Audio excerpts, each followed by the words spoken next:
Okay. Got it. Almost forgot to start the recording. All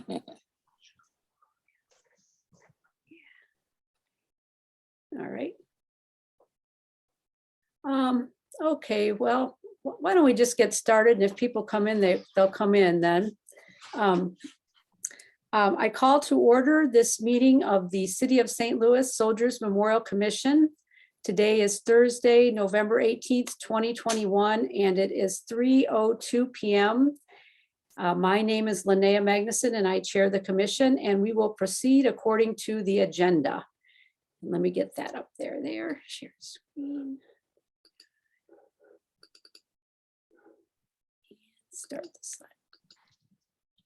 Everybody see the agenda and the flags, hopefully? Yes. Okay. All righty. So the first thing on the agenda is the roll call of Soldiers Memorial Commissioners. And the first person we have then is Corinne Barget. Not here yet. Jeffrey Boyd? No. Okay. Freddie Dunlap? No. Maurice Falls? No. Jason Fletcher? Yes. Yes. Here. Tom Gilmore is a no. Judith Hansis? Yes. Yes. I'm here. Bruce Yampolsky? I'm here. Here. And did Corinne Berger come in? No, no one else came in. Okay. All right, let me think. I don't know if we have a quorum. I don't think we have a quorum today. There's Corinne, Linnea. She just joined. Oh, Corinne did join. Corinne, are you here? Yes, I am. Yes, perfect. We do have a Great. quorum then. Perfect. Great. Okay. So let me pull up the next thing on the agenda is the Pledge of Allegiance. And Bruce, would you lead us in the pledge? I'd be honored. Thank you. Okay. I pledge allegiance to the flag Of the United States States of of America. America. And to the republic Republic for which it stands, one nation, under under God, God, indivisible, with liberty and liberty justice. and justice justice for all. for all. Thank you, Bruce. You're very welcome. So the next thing we have on the agenda is the approval of the September 16th, 2021 meeting minutes. Let me just pull those up. And I'm sorry I didn't get these out to you guys sooner today, but maybe we can look through them and see if there's anything to add or change. I already know that we need to add that Jason Fletcher was here last meeting, so I will change that. Give everybody a minute to take a look at them.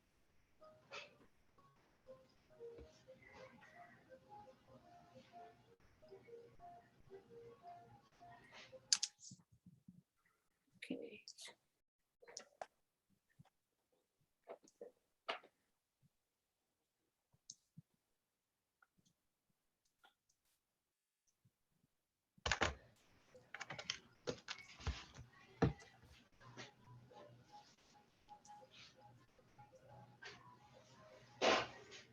I move the minutes be approved. Okay, do I have a second? Second. Second. Okay, all those in favor of approving the meeting minutes from the September 16th, 2021 meeting as amended with the addition of Commissioner Fletcher in attendance, say aye. Aye. Aye. Any opposed? Any abstaining? No. Okay, perfect. Let me go back here. All right, the next thing we have on the agenda is Soldiers Memorial Operations, Exhibits, and Programs. But I think probably the biggest deal is the Veterans Day Parade that was, of course, Parade and Observance that was November 6th. So Marka, would you be able to talk to us a little bit about what's going on at Soldiers Memorial? And I will mute myself. Sure, absolutely. Happy to. So for operations, in terms of COVID, all that protocol remains in place, which essentially is boiled down to wearing when indoors wearing a mask. And there's a few other limitations on visitors. And of course, the reservation process and all that was lifted some time ago. So We are open Wednesday through Sunday, 10 a.m. to 5 p.m.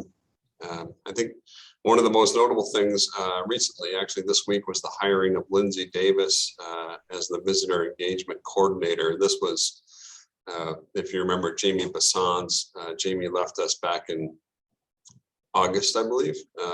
And so this position focuses on developing the public educational programs.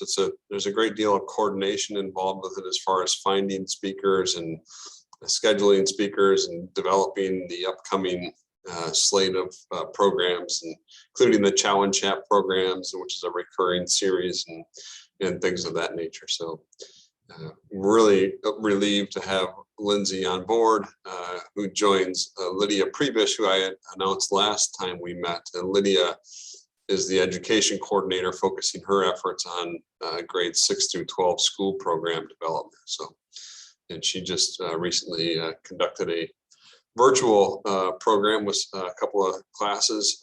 So that was a nice start to her tenure as the education coordinator and getting that underway. So those two will be able to build out a more robust educational and public program offerings for us. That's really great news. And really that is the full team now is in place at Soldiers Memorial. We do not have any vacant positions or other things that we're either hiring or attempting to hire. So that is also really good news. We're operating at full capacity, which is very nice. In terms of exhibits, of course, Righting a Wrong is gone. That's been gone for a while now. Some of these dates run together on me, but it's been gone for some time now. The next exhibit that will open in early summer, and this is kind of a new development, but we have a program at the Missouri Historical Society called Teens Make History, and these are teenage students who are basically developing an exhibition for us.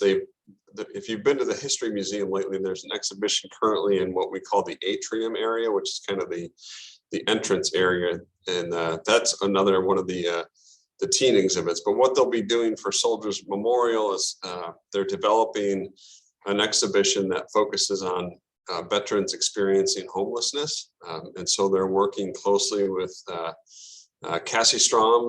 They're connected with them. They're connected with St. Patrick's Center, and they'll be conducting a number of oral histories and interviews with veterans who are currently in that position or have been in that position, and we'll be incorporating that into an exhibit. And that will be displayed in room 206, which is the room up here on the second floor. So that should open in early summer 2022. And then, of course, the big exhibition that we're working on currently is Vietnam, and that will open on Veterans Day 2022. So about a year from now, that exhibition will be open. So that's and that development's in full swing, going really well. In terms of programs, recently we did a challenge chat with Harry Hope. I know I had sent all of you an email on that. I'll keep doing that. I'll send you those emails and let you know when those things are happening. You're more than welcome to drop by. And I know that you're all very busy people, so I get it that you can't always make it, but I will keep sending those reminders. But we were with Harry Hope last week, and Harry is just a true gem of a person, and it's such an amazing man who was at the Chosin Reservoir during the Korean War and shared his wartime experiences with a small audience, but a good audience. So that was nice. And I know Linnea and I have often talked about Harry and how much we love Harry Hope, and just how great of a person he is. So that was fun to do that with him. And he's just fit as a fiddle. He's 90 years old and hasn't skipped a beat. I mean, he's in great physical condition and mentally extremely sharp. And so it's good to be with him.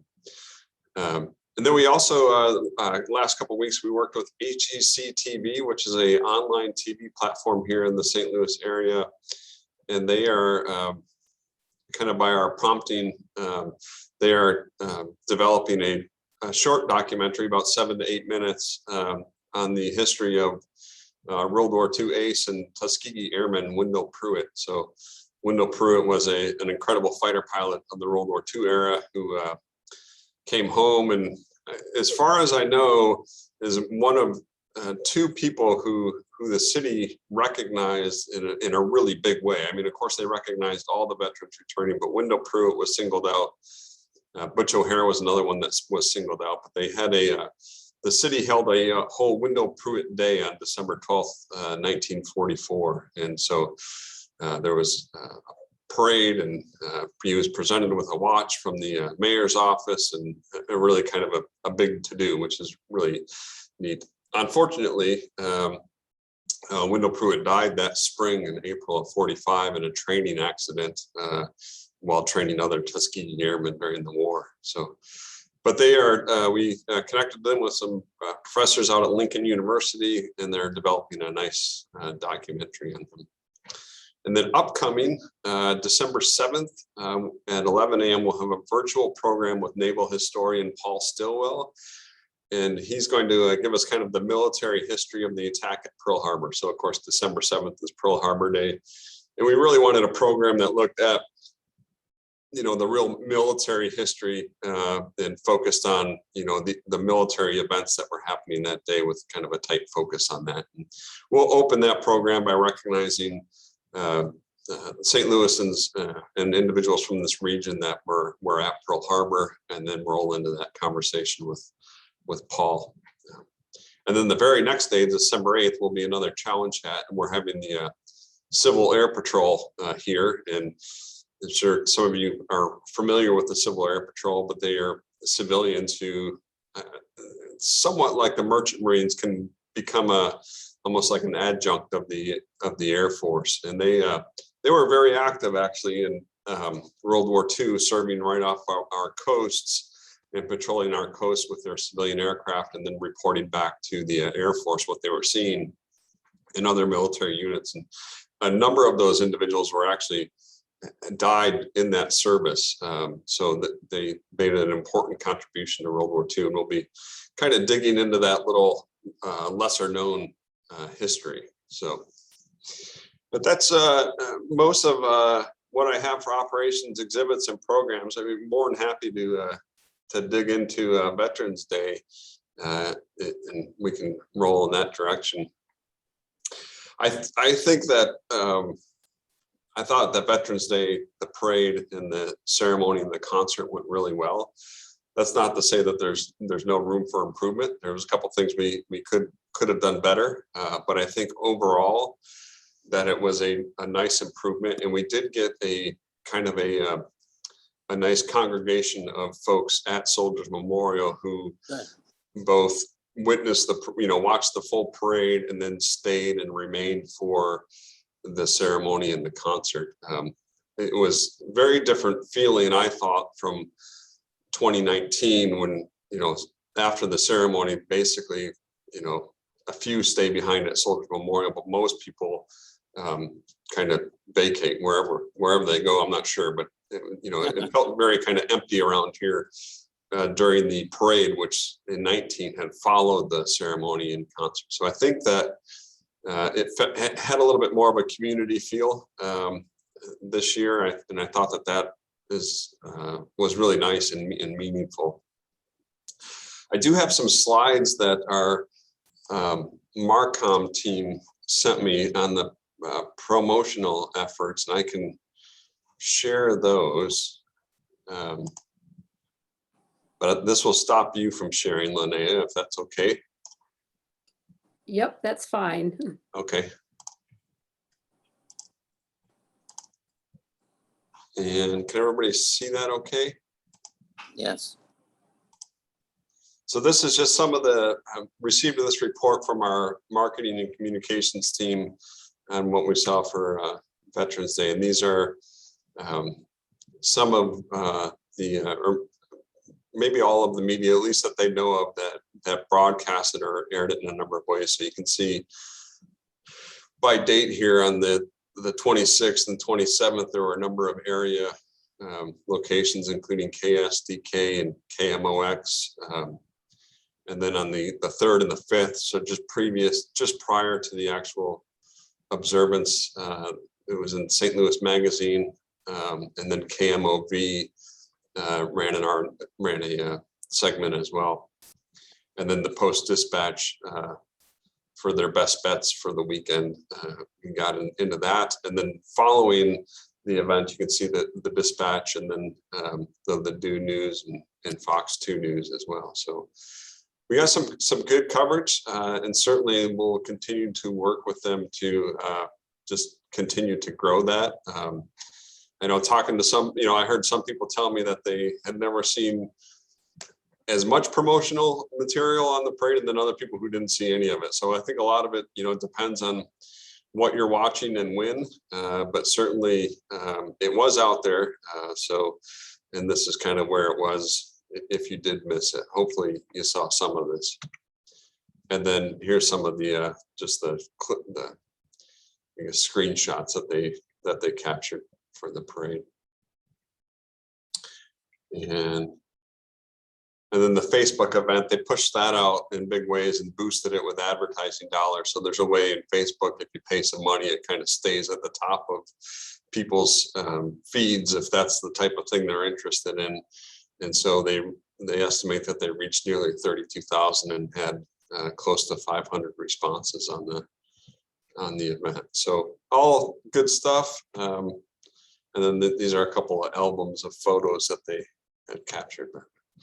Just I want to share that with you, and then to let you know that we also are working with our evaluation expert coordinator, and she's working with me to develop in Mali to develop an evaluation for those who participated in the parade, and that'll be going out probably today or maybe tomorrow to get some feedback on what people experienced and what they liked and didn't like and all that. So we'll have that going forward and can use that as a tool to help plan for next year. And then tomorrow, it's either at 3 or 4, I'll be meeting with Linnea and Travis, Molly, and Christian Adams from the St. Patrick Center to do kind of an after action meeting to share what we all saw and what we learned and whatnot. So again, building off of our experiences this year. And just today, just a couple hours ago, Bill McIntyre stopped in, and I was working with him prior to the parade. We were trying real hard to get a helicopter down here for the parade and just didn't have, we started too late and there wasn't enough time to get it done, but Bill's into the helicopter community, I guess you could say, and he's committed to making a helicopter happen for next year. We're, targeting a Huey helicopter, which will coincide with the opening of the Vietnam exhibition, which would be a really nice coupling of the observance and the exhibition and some other things. So I don't know. I'm excited for next year. Certainly had so much help from all of you.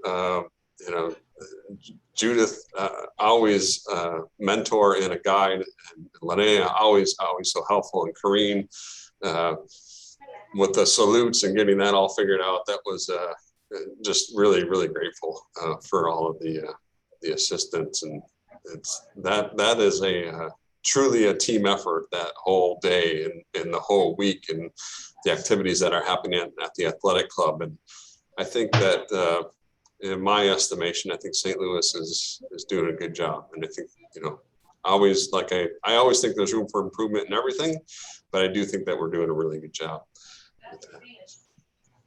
And I will turn it over now and be quiet unless there's questions.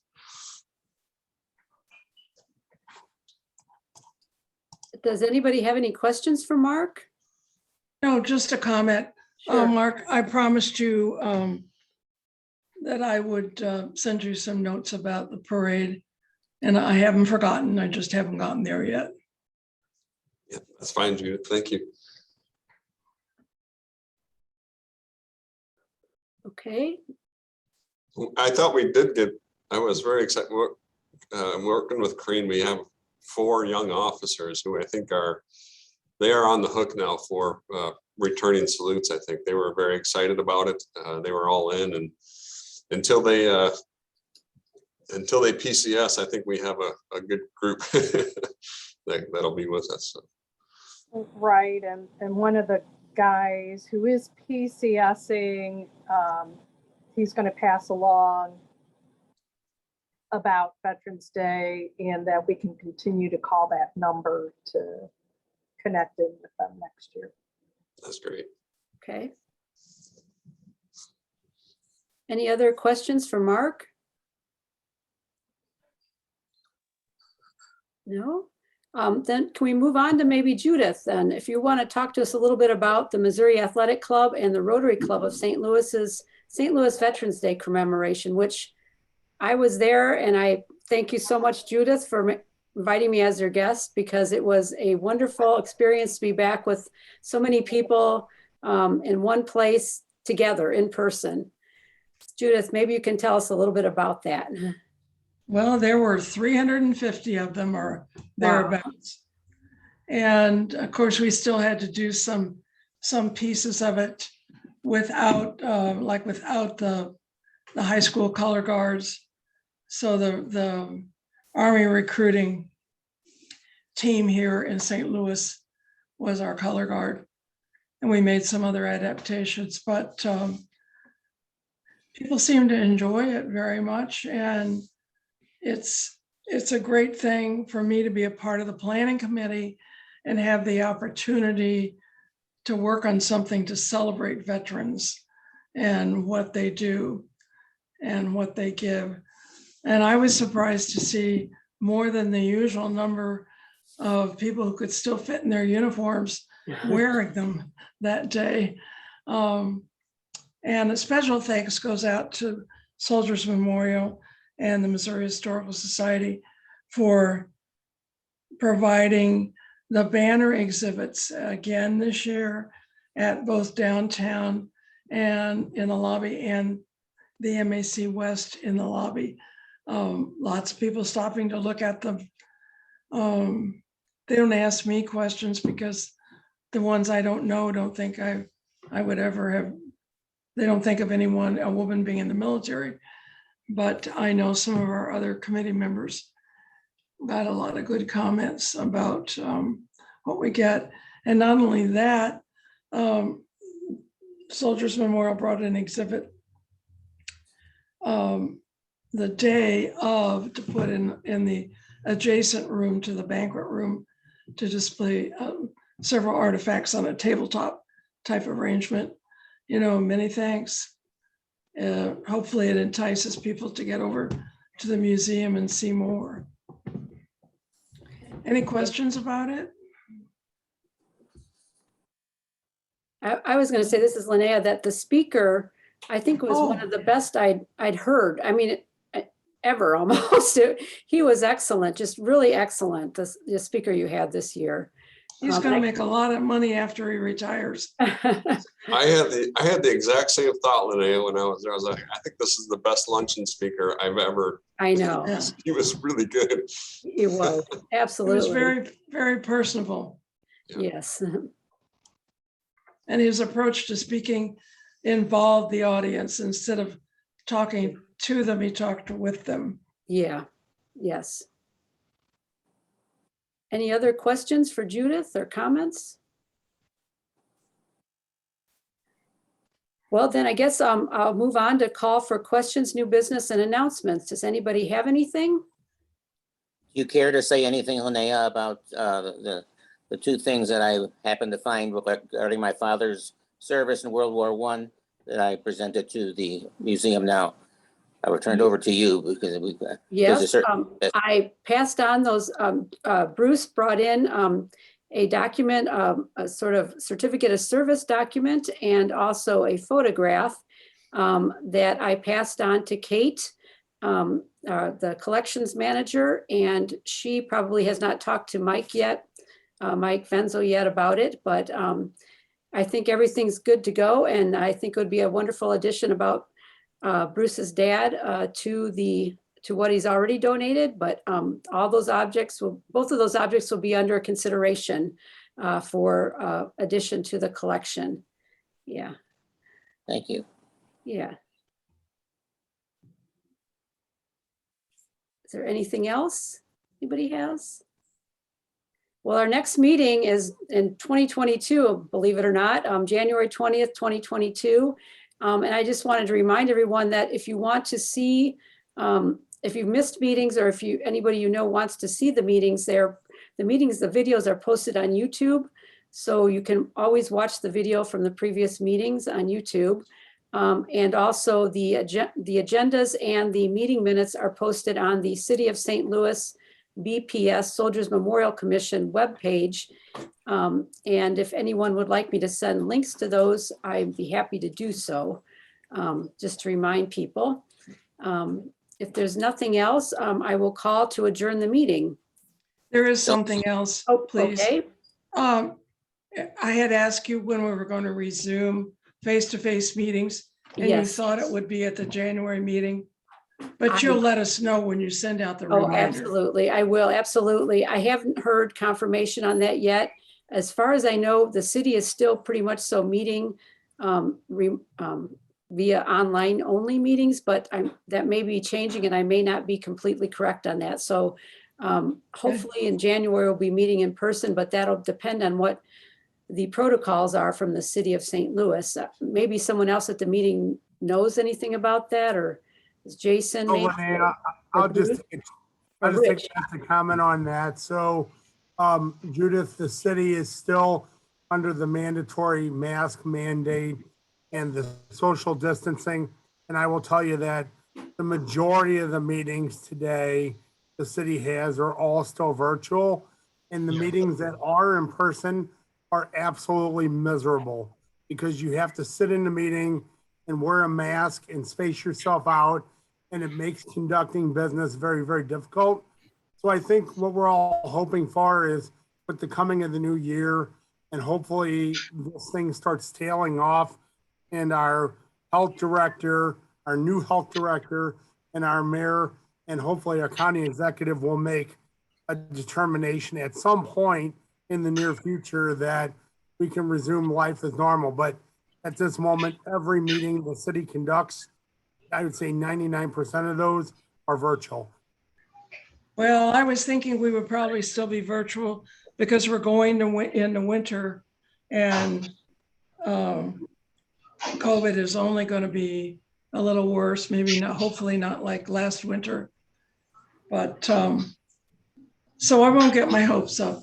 Yeah, yeah. And so the beautiful part about virtual meetings is I think one of the things, if the pandemic hasn't done anything else positive for all of us, it's shown us that technology works and can unite us even in, the most stringent of environments. So the beautiful thing is if it is the middle of winter time and if the commission so desires to meet virtually, the rules of engagement to do that are now allowed to happen. So, maybe in the future, this commission consider a hybrid meeting arrangement where maybe when it's the normal weather outside and we return, we meet in person. Maybe when it's the dead of winter and we're concerned about slips, falls, and other things of our commissioners, we do it virtually. That's really a good idea. Food for thought. Yeah, Good thought. yes. Linnea, what was the date again of the January meeting? It's Thursday, January 20th Thank you. at 3 p.m. I believe I should check again, but it's the third Thursday in January. I got you. That's it. correct. So, yeah, January 20th. yeah.